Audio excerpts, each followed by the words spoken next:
Hello and welcome to SPMIS Academy. Today we'll analyze important newspaper articles of 28th May 2025. Please note you can download the PDF version of today's newspaper analysis by clicking the link given in the comment section. This is the list of the topics that we'll be covering from today's newspaper.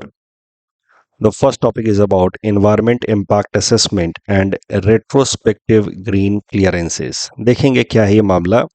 This topic is important from our syllabus GS paper 3 environment point of view.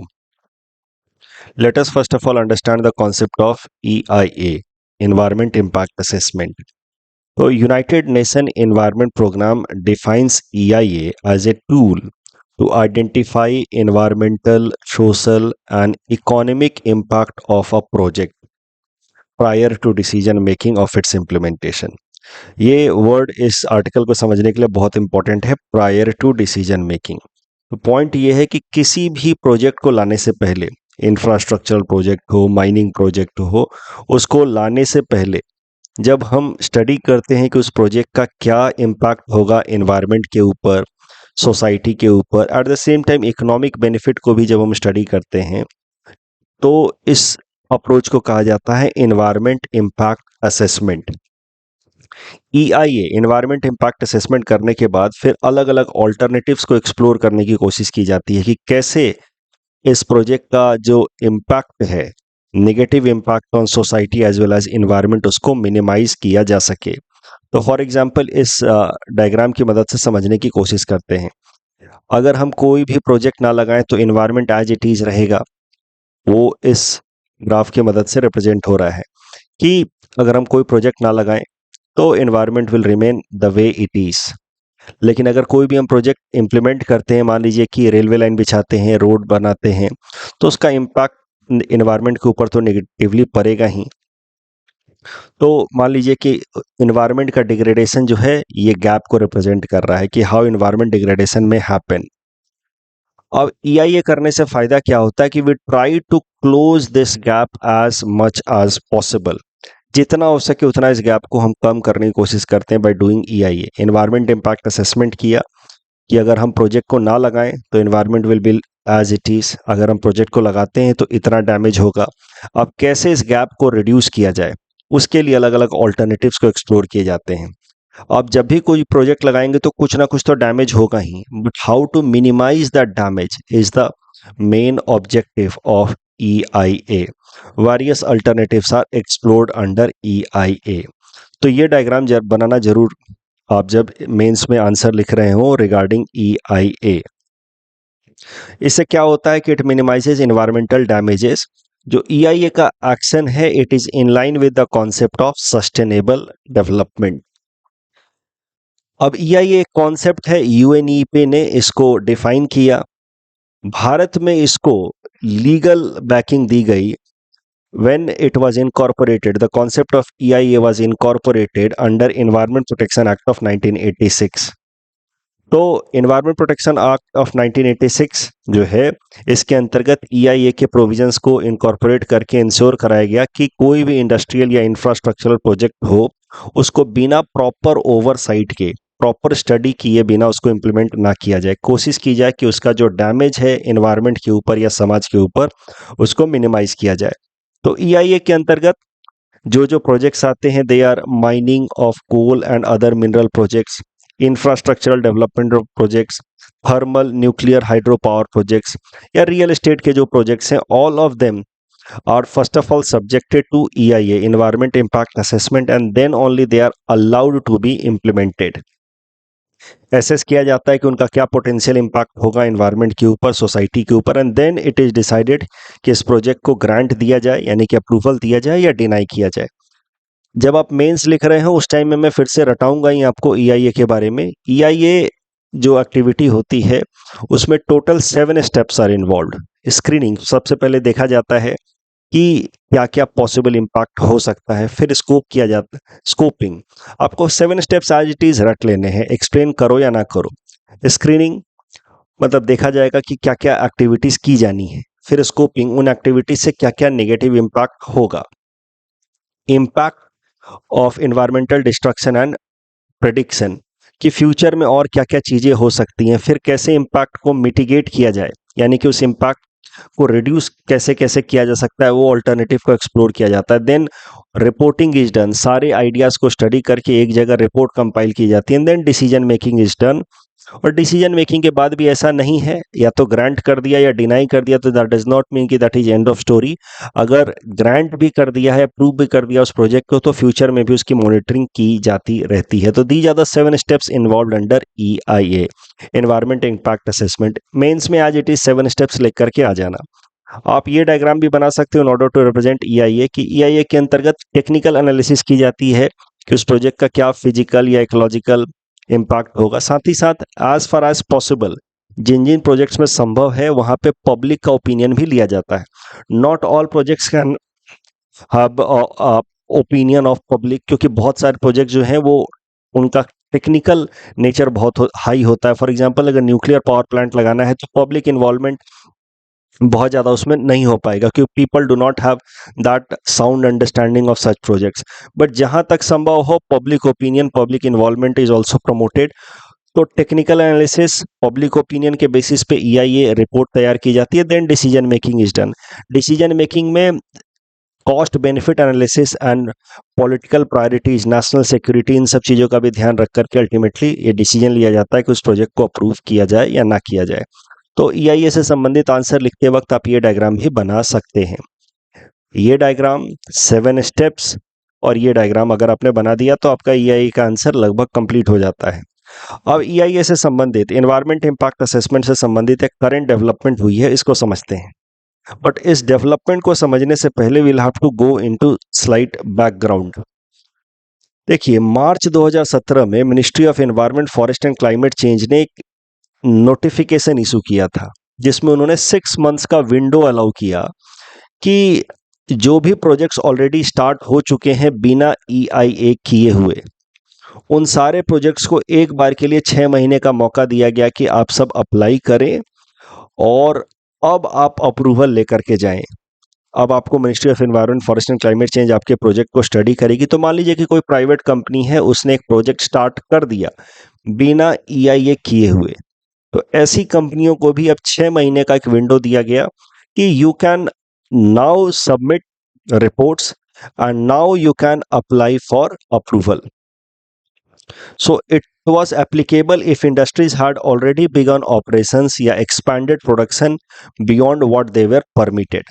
तो सरल भाषा में कहें तो retrospective environment clearances, आपने पहले नहीं लिया EIA अप्रूवल, लेकिन अब आपको अलाउ किया जा रहा है कि आप बैक डेट में जाकर के EIA अप्रूवल ले लें अपने प्रोजेक्ट के लिए। ये ministry of environment, forest and climate change ने मार्च 2017 में 6 मंथ्स का विंडो अलाउ किया फॉर इंडस्ट्रीज। और ये मत भूलिए, मैंने आपको बिल्कुल पहले पेज पे ही कहा था कि ये आर्टिकल को समझने के लिए ये वर्ड ध्यान रखना है कि EIA has to be done prior to decision making और इम्प्लीमेंटेशन ऑफ अ प्रोजेक्ट। तो इम्प्लीमेंटेशन शुरू होने के बाद EIA करने का कोई खास मतलब है नहीं, क्योंकि already the damage might have been done to the environment या सोसाइटी। सो यही बात यहाँ पे भी लिखी है कि prior clearance is mandatory under EIA notification 2006। But यहां पे सरकार ने 6 महीने का विंडो अलाउ कर दिया। अब इसी मामले को ले गया सुप्रीम कोर्ट के अंदर। सुप्रीम कोर्ट के अंदर ये केस है वन शक्ति वर्सेस यूनियन ऑफ इंडिया, जहां पे supreme court has restrained the centre, यानी कि सुप्रीम कोर्ट ने भारत सरकार के ऊपर रिस्ट्रिक्शन लगा दिया है कि no, you can not grant ex post facto environment clearances, यानी कि आप जो प्रोजेक्ट ऑलरेडी स्टार्ट हो चुके हैं उनको अब आप एनवायरमेंट क्लियरेंसेज नहीं दे सकते अंडर EIA। तो you are going against your own notification of 2006 and you can not give clearance to a project which already has started without going for EIA approach. तो सुप्रीम कोर्ट ने भारत सरकार का 2017 वाला जो नोटिफिकेशन है basically उसको strike down कर दिया है। Concept of EIA is very important, उससे रिलेटेड प्रीलिम्स में या मेंस में प्रश्न आते ही रहते हैं। GS पेपर 3 में EIA सीधा सीधा आपके सिलेबस में मेंशन्ड भी है। इस टॉपिक डिस्कशन के बेसिस पे प्रीलिम्स प्रैक्टिस क्वेश्चन है, please attempt this question and submit the answer in the comment section. Next topic is about ISRO's 101st mission which has failed unfortunately. This topic is important from our syllabus GS paper 3 science and technology point of view. तो current news ये है कि हमारे देश की space agency ISRO का जो 63rd PSLV mission था, यानी कि पोलर सैटेलाइट लॉन्च व्हीकल की मदद से हमने जो पीएसएलवी का 63rd मिशन था, ओवरऑल ये इसरो का 101st मिशन था और पीएसएलवी लॉन्च व्हीकल की मदद से 63rd मिशन ये लॉन्च किया गया। पीएसएलवी C61 रॉकेट का नाम था और उसके मदद से जिस सैटेलाइट को लॉन्च किया जाना था उसका नाम था EOS earth observation satellite 09। This mission has failed क्योंकि पीएसएलवी के थर्ड स्टेज इंजन में थोड़ी सी टेक्निकल ग्लिचेज आ गए, जिस कारण से ये पूरा का पूरा मिशन फेल हो गया। PSLV polar satellite launch vehicle जो लॉन्च व्हीकल या रॉकेट सिस्टम है इसरो का, इसको जनरली कहा जाता है workhorse of ISRO because of its success ratio. आज तक ये सिर्फ 3 बार फेल हुआ, इसके पहले 2 बार ये फेल हुआ था। एक तो अपने फर्स्ट फ्लाइट में ही, इनॉग्रल फ्लाइट 1993 में पीएसएलवी फेल हुआ था। Second it failed in 2017। तो उसके अलावा अभी एक फेल हुआ 2015 में 25 में। Otherwise PSLV success ratio has been more than 95%। 60 से भी ज्यादा सक्सेसफुल लॉन्चेस किए हैं पीएसएलवी ने, 3 बार बस फेल हुआ है। And for that reason it is also known as workhorse of ISRO. Unfortunately, this recent mission is second consecutive mission that has failed for ISRO. ये ISRO का 101वां मिशन था, 101st mission था and 63rd mission using PSLV. Unfortunately, it is second consecutive mission failure for ISRO in 2025. अगर PSLV C61 rocket system की मदद से जो अर्थ observation satellite 09 भेजा जा रहा था उसके बारे में देखें तो ये जो अर्थ ऑब्जर्वेशन सैटेलाइट था इसको लॉन्च किया जाना था इन सन सिंक्रोनस पोलर ऑर्बिट। सन सिंक्रोनस पोलर ऑर्बिट कैसा रहता है कि अर्थ के पोल्स के अराउंड ये सैटेलाइट ऑर्बिट करता रहता है और इसको इस तरीके से प्लेस किया जाता है कि it passes over the same earth location at same local solar timing each day। इसका मतलब ये है कि मान लीजिए गुवाहाटी के ऊपर से ये दिन के 11 बजे पास होता है तो रोज ये गुवाहाटी के ऊपर से दिन के 11 बजे ही पास होगा। इसको इस तरीके से लॉन्च किया जाता है। तो that is the specific nature of a satellite launched in sun synchronous polar orbit.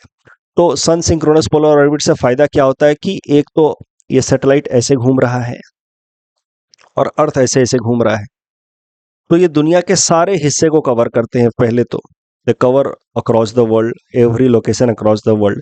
Second, sun synchronous polar orbit को इस तरीके से उसमें सैटेलाइट्स को लॉन्च किया जाता है कि वो एक पर्टिकुलर टाइम के ऊपर ही एक पर्टिकुलर लोकेशन में पाए जाते हैं। फॉर एग्जांपल, जैसे मैंने आपको पहले भी कहा, गुवाहाटी के ऊपर अगर 11 बजे दिन में आता है तो रोज 11 बजे दिन में ही आएगा। ये फीचर होता है सन सिंक्रोनस पोलर ऑर्बिट का। उसी सन सिंक्रोनस पोलर ऑर्बिट में अर्थ ऑब्जर्वेशन सैटेलाइट 09 को लॉन्च किया जाना था from Sriharikota using PSLV C61 rocket system. इस अर्थ ऑब्जर्वेशन सैटेलाइट का इस्तेमाल किया जाना था for remote sensing data, for example weather forecasting, disaster management या एग्रीकल्चर पर्पस के लिए, जैसे क्रॉप हेल्थ को मॉनिटर करने के लिए, सॉइल मॉइस्चर को लगातार सर्वे करने के लिए। उसके अलावा बॉर्डर एंड नेशनल सिक्योरिटी में भी satellite related datas are important. तो इन सब मकसद से earth observation satellite 09 was being launched but unfortunately it failed. तो ये तो करंट न्यूज हो गया, बट चलिए एक बार जरा ब्रीफली देख लेते हैं कि भारत का जो सैटेलाइट लॉन्च सिस्टम है SLVs, जिसको हम लोग रॉकेट सिस्टम भी कहते हैं, रॉकेट पावर व्हीकल्स भी कहते हैं, उसकी क्या हिस्ट्री रही है, कैसे कैसे वो डेवलप हुआ है, आज हमारे पास किस किस तरीके के लॉन्च व्हीकल्स हैं। तो भारत का जो सैटेलाइट लॉन्च व्हीकल है, जिसको हम लोग रॉकेट पावर्ड व्हीकल्स भी कह सकते हैं, इसकी शुरुआत का क्रेडिट दिया जा सकता है डॉक्टर विक्रम साराभाई को। 1960s में उन्होंने भारत के लिए सैटेलाइट लॉन्च व्हीकल प्रोग्राम शुरू किए। डॉक्टर साराभाई ने 1962 में एक इंस्टीट्यूशन इस्टेब्लिश करवाया जिसका नाम था इनकोस्पार। बाद में यही इनकोस्पार 1969 में बना इसरो। जब इसरो बना भी नहीं था 1967 में, जब इसरो का नाम इनकोस्पार हुआ करता था, उस टाइम में डॉक्टर विक्रम साराभाई के लीडरशिप में पहला साउंडिंग रॉकेट सिस्टम भेजा गया, RH-75। साउंडिंग रॉकेट सिस्टम आप कह सकते हैं कि बड़ा बेसिक सा लॉन्च व्हीकल है या रॉकेट सिस्टम है। जो हार्डली 100 किलोमीटर हाइट तक जाता है, यानी कि आउटर स्पेस को बस टच करता है। अर्थ से 100 किलोमीटर की हाइट को कहा जाता है कर्मन लाइन, जहां के बाद हम मानते हैं कि आउटर स्पेस की शुरुआत होती है। तो sounding rocket systems could at least or at max go somewhere close to 100 or beyond that a little bit, 110 120 kilometre from the earth surface।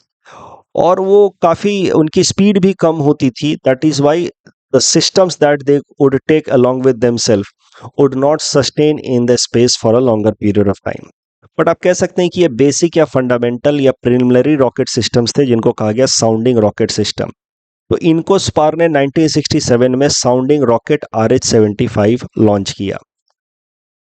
फिर 1980 में पहला इंडिजीनस सैटेलाइट लॉन्च किया गया, जिसका नाम था SLV, सैटेलाइट लॉन्च व्हीकल 3, जिसकी मदद से रोहिणी सैटेलाइट RS-1 को पुट किया गया in orbit around the earth. But ये दोनों बहुत ही बेसिक्स थे, sounding rocket system and SLV-3, they were very fundamental.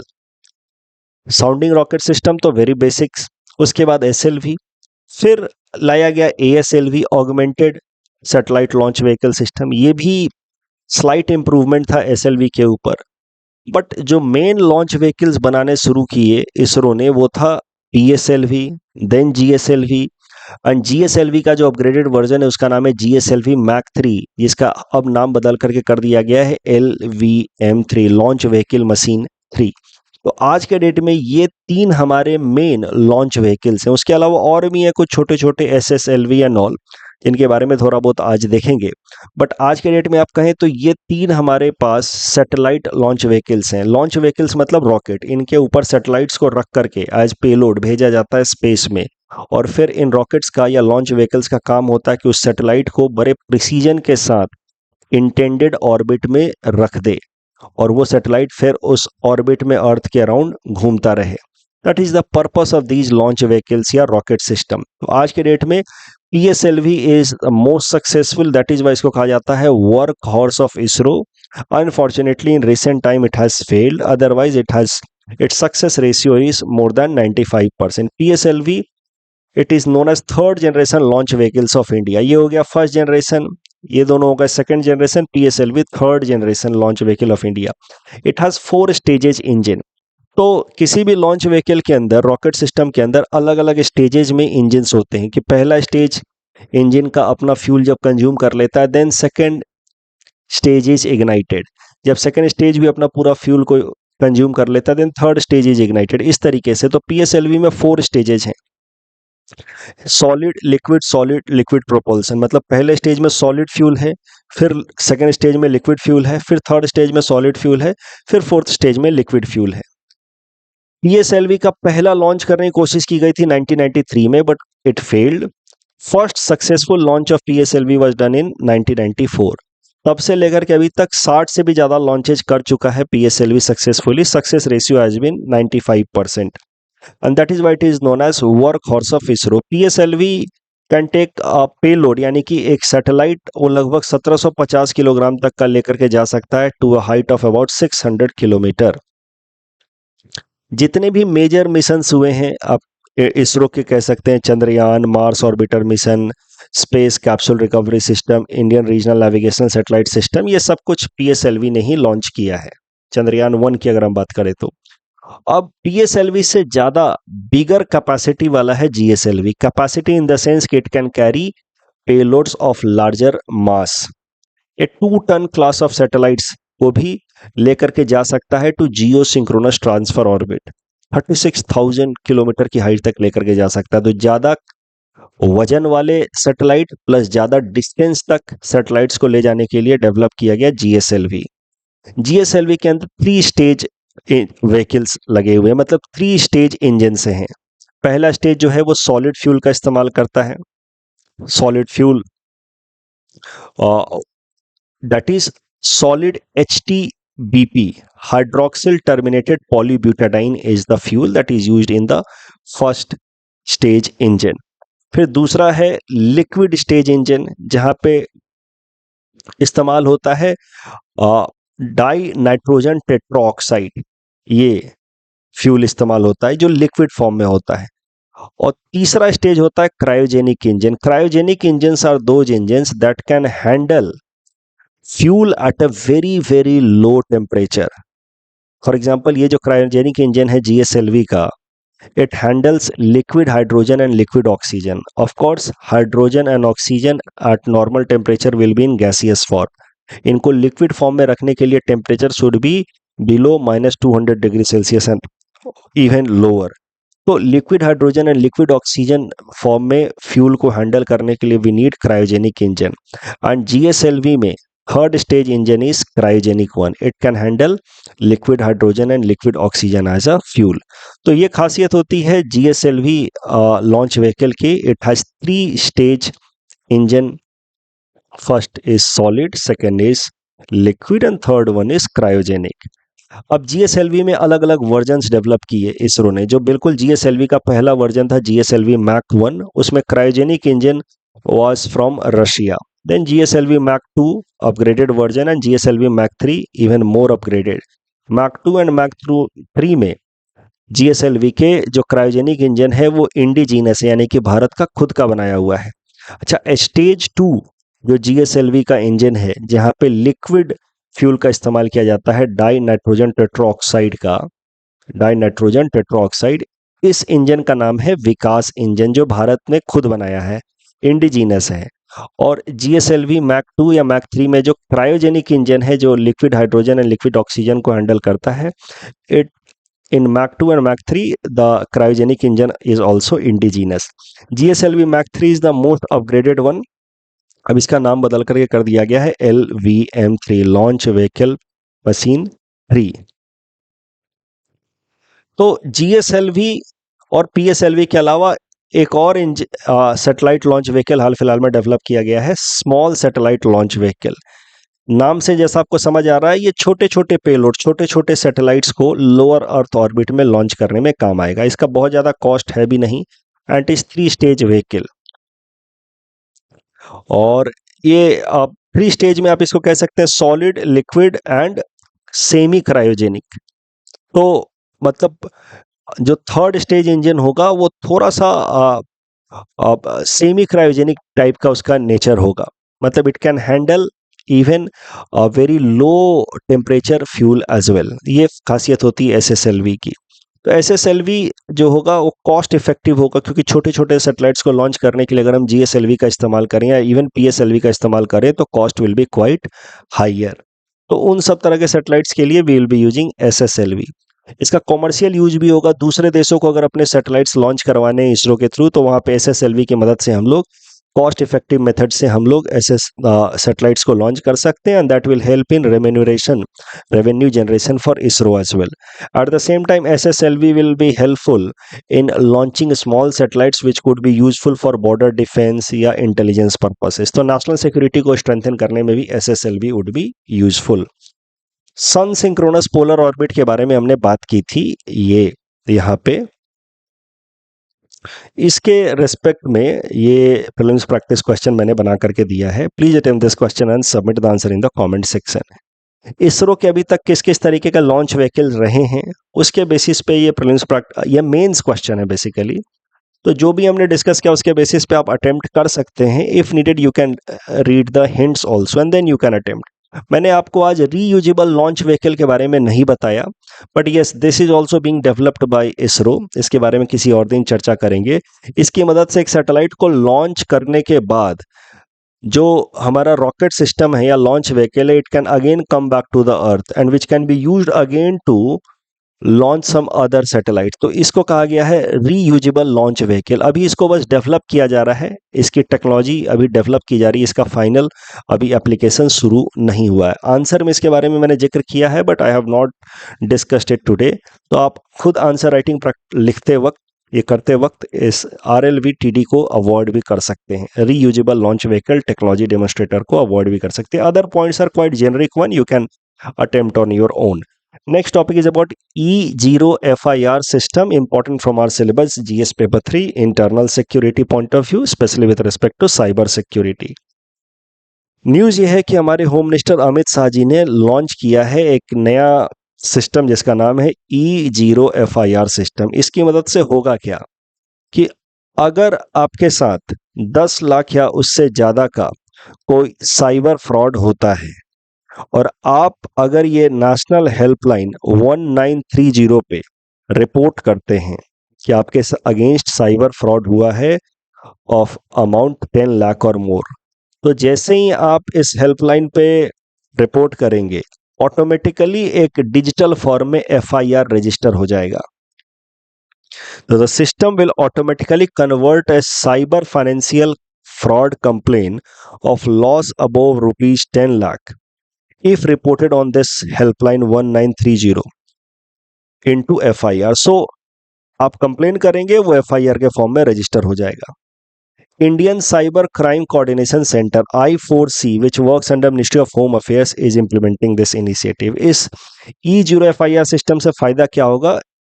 Delay will be avoided in FIR registration, so cyber police will get into action.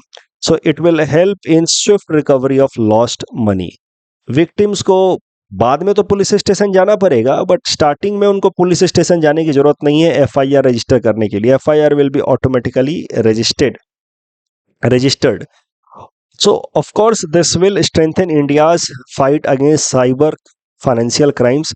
Bharat का जो cyber system है it will be strengthened to tackle such cyber frauds.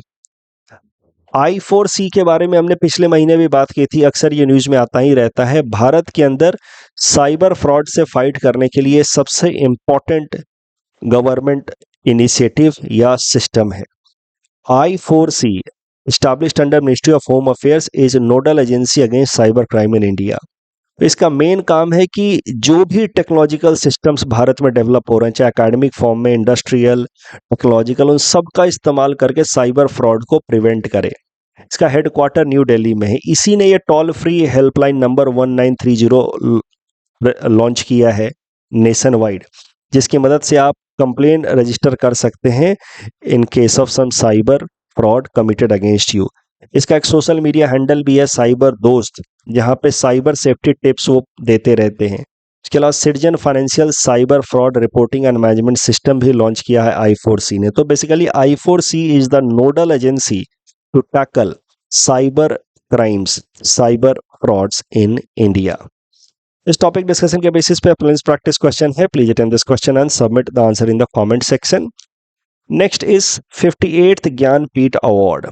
Prelims perspective से important है. देखिए news 2-3 दिनों पहले ही आया था, उस टाइम में मैंने कवर नहीं किया, मुझे लगा इंपॉर्टेंट नहीं है, बट देन हु नोज, अभी प्रीलिम्स का पेपर सेट हो रहा होगा तो वो क्या पता क्या पूछ लें.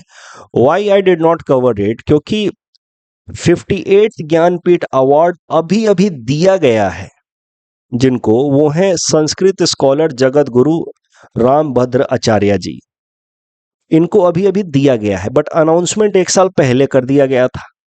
और वैसे ही अभी 59th ज्ञानपीठ अवार्ड विनर का भी अनाउंसमेंट कर दिया गया है. 59th ज्ञानपीठ अवार्ड विनर है Vinod Kumar Shukla ji, Hindi poet and writer. तो इनके बारे में मैंने लगभग 2 महीने पहले आपको न्यूज़पेपर एनालिसिस में बताया था, मार्च महीने में, कि 59th ज्ञानपीठ अवार्ड मिला है विनोद कुमार शुक्ला जी को. मुझे लगता है इनका नाम ज्यादा इंपॉर्टेंट है, विनोद कुमार शुक्ला जी का. तो नाम अनाउंस किया गया है, अभी दिया जाएगा 8-10 महीने बाद. वैसे ही संस्कृत स्कॉलर जगत गुरु रामभद्राचार्य जी को अभी अवार्ड दिया जा रहा है. इनका नाम अनाउंस हो गया था लगभग 10 महीने पहले ही, लेकिन अभी दिया जा रहा है, इस कारण से हर जगह न्यूज में है. तो हो सकता है कि आपसे ये पूछ ले प्रीलिम्स में कि 58th ज्ञानपीठ अवार्ड विनर कौन थे. Answer would be Sanskrit scholar Jagat Guru Rambhadracharya ji. ठीक है. And 59th awardee also has been declared, but इनको अभी तक अवार्ड कन्फर या दिया नहीं गया है. He still is to be conferred this award. Gyan Bharatam mission से रिलेटेड प्रश्न था कि इसमें से कौन सा स्टेटमेंट इनकरेक्ट है. आंसर इज ऑप्शन सी, क्योंकि ministry of education he ministry of culture के साथ काम करेगा ज्ञान भारतन मिशन. यहाँ पे पहला स्टेटमेंट गलत है. It is not RBI, it is SEBI which regulates credit rating agencies. तो इसके साथ ही स्टेटमेंट 1 गलत होती है. जवाब मिल गया आपको. टोटल फर्टिलिटी रेट पे सीधा सीधा जवाब होगा. Average number of live birth है women have by the end of her child bearing age. Operation Sindoor में सेकंड स्टेटमेंट गलत है. एक्सटर्नल अफेयर्स मिनिस्टर्स तो इसका हिस्सा नहीं है. That's all from our side for today. Thanks for watching.